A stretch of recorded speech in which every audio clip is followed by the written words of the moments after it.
Okay, so in today's video we are going to talk about chapter 245 of Jujutsu Kaisen, and why the judgment confiscating a cursed tool before a cursed technique is not Gege did a randomly plot twist out of nowhere.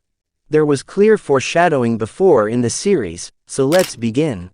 Cursed techniques tend to have some sort of innate self-balance. Hikari's jackpot and Yuta's Rika install have strict time limits. Nobara needs a piece of the target to do soul resonance, etc.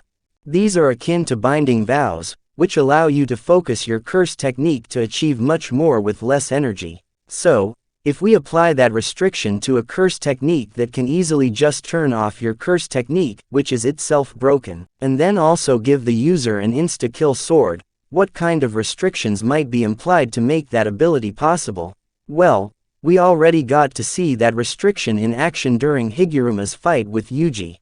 If judgment always confiscates the most deadly thing, or the best possible thing, then why wouldn't it always just steal a person's curse energy? That would shut off curse technique, reverse curse technique, reinforcement, everything. Judgment only goes after curse energy if there is no curse technique present. So in simple terms, the judgment will take the curse tool first, if not present, then take the curse technique. And followed by last, curse energy if the technique does not exist to the culprit.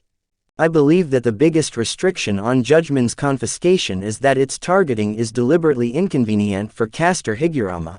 And not to mention he becomes sorcerer in the last 2 months. He was himself confused in the previous chapter, that is chapter 244, that the death penalty and confiscation would work or not, and what would be confiscated.